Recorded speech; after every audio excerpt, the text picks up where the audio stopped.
በየዓመቱ ሐምሌ 19 የሚከበረው የቅዱስ ገብርኤል የንግስ በዓል በቁልቢ በታላቅ ሃይማኖታዊ ሥርዓት ተከብሯል።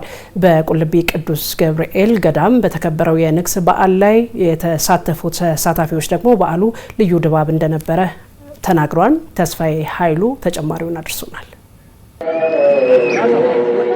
በኢትዮጵያ ኦርቶዶክስ ቤተክርስቲያን እምነት ተከታዮች ዘንድ በድምቀት የሚከበረው ዓመታዊ የቅዱስ ገብርኤል የንግስ በዓል በቁልቢ ደብረ ኃይል ቅዱስ ገብርኤል ገዳም በርካታ ምዕመናን በተገኙበት በድምቀት ተከብሮ ውሏል። ከሀገር ውስጥና ከውጭ የተሰባሰቡ የእምነቱ ተከታዮችና ጎብኚዎችም በዓሉን ኢትዮጵያዊ እሴትን በተግባር በገለጠ መልኩ አክብረውታል። በጣም የሚያምር ቤተክርስቲያን አስደናቂ የሆነ ቤተክርስቲያን ያየ ነው። ስንመጣ ባለው የትራንስፖርት ሁኔታ ሳንጨናነቅ ደስተኛ ሆነን እንድናከብር እየተንከባከቡ እዚህ ድረስ ደርሰናል። ብዙ ቦታዎችን ረግጠን የመጣ ነው። 800 ምናምን ኪሎ ሜትር ያለ ድካም ነው የመጣ ነው ማለት ይቻላል። በጣም ደስ የሚል ክብረ በዓል እያከበርን ነው። በደስታ ነው የመጣ ነው።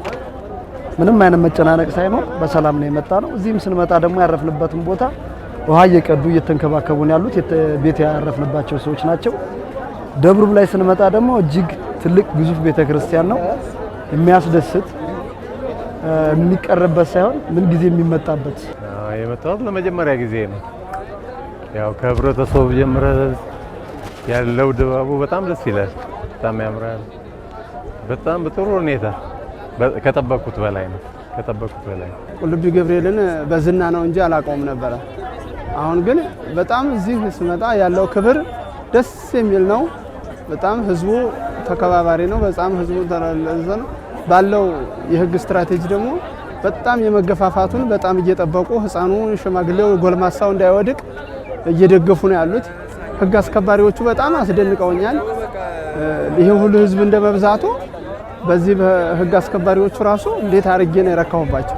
ከእምነቱ ተከታዮች የእርስ በርስ መደጋገፍ ባሻገር የአካባቢው ማህበረሰብ የእንግዳ ተቀባይነት እሴት የበዓሉ አከባበር ያማረ እንዲሆን የጎላ ሚና አበርክቷል። በጣም ቆንጆ ነው። አቀባበላቸው በጣም ቆንጆ ነው። ስንመጣም እግዚአብሔር ይመስገን መንገዱ በጣም በቀና መንገድ ነው። በመናርፍበትም ቦታ ላይ የሚቀበሉን ሰዎች በፍቅር በአንድነት በአብሮነት ነው ሲቀበሉን የነበረው። በጣም እግዚአብሔር ይመስገን በጣም ቆንጆ ነው። ከየትኛውም የኢትዮጵያ ክፍል መጥቶ ነው የሚያነግሰውና በጣም እጓጓለሁ። በጣም ነው ሁልጊዜም ምሳሳው ለመምጣትና ዛሬ ተሳክቶልኝ መጥቻለሁ ለመጀመሪያ ጊዜ። እግዚአብሔር የተመሰገነ ይሁን። በጣም ደስ የሚል ነው። ሁሉም ደግ ነው፣ ቸር ነው።